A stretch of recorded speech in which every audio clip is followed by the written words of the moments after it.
30 days body ರಿಕಂಪೋಸಿಷನ್ ಚಾಲೆಂಜ್ನ ಇದು 4ನೇ ದಿನ. ಬೆಳಗ್ಗೆ ಎದ್ದು ಬ್ಲ್ಯಾಕ್ ಕಾಫಿ ಕುಡಿದೆ. ಇವತ್ತು ರೆಸ್ಟ್ ಡೇ ಆಗಿದ್ದರಿಂದ ಯಾವುದೇ ವರ್ಕೌಟ್ಸ್ನ ಮಾಡಲಿಲ್ಲ. ನನ್ನ ಫಾಲೋವರ್ ಒಬ್ರು ಮೆಸೇಜ್ ಮಾಡಿ, ಬ್ರೋ ಪ್ಯೂರ್ ಹನಿ ಕಳಿಸ್ತೀನಿ, ಟೇಸ್ಟ್ ಮಾಡಿ ನಿಮ್ಮ ಫೀಡ್ಬ್ಯಾಕ್ ಹೇಳಿ, ಚೆನ್ನಾಗಿದ್ರೆ ಡಯಟಲ್ಲಿ ಆ್ಯಡ್ ಮಾಡ್ಕೊಳ್ಳಿ ಅಂತ ಹೇಳಿದರು. ನಾನು ಓಕೆ ಅಂದಿದ್ದೆ. ಇವತ್ತು ಅದರ ಡೆಲಿವರಿ ಇತ್ತು. ಹನಿ ತಂದು ಓಪನ್ ಮಾಡಿ ಬಾಯಿಗಿಟ್ಟಿದ ತಕ್ಷಣ ನನ್ನ ರಿಯಾಕ್ಷನ್ ಹೀಗಿತ್ತು.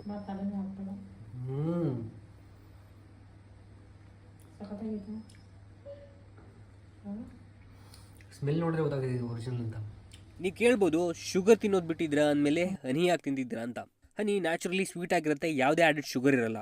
ಹಾಗೆ ಹನಿ ತಿನ್ನೋದ್ರಿಂದ ಎನರ್ಜಿ ಬೂಸ್ಟ್ ಆಗುತ್ತೆ, ಇಮ್ಯುನಿಟಿ ಇಂಪ್ರೂವ್ ಆಗುತ್ತೆ, ಡೈಜೆಷನ್ಗೆ ಹೆಲ್ಪ್ ಆಗುತ್ತೆ, ಸ್ಕಿನ್ ಹೆಲ್ತ್ ಇಂಪ್ರೂವ್ ಆಗುತ್ತೆ, ಹಾರ್ಟ್ ಹೆಲ್ತ್ ಇಂಪ್ರೂವ್ ಆಗುತ್ತೆ. ಓನ್ಲಿ ಕಂಡೀಷನ್ ಅಂದರೆ ಜಾಸ್ತಿ ತಿನ್ನೋಕೆ ಹೋಗಬಾರ್ದು. ಡೈಲಿ 3 to 4 ಸ್ಪೂನ್ ತಿಂದರೆ ಸಾಕು.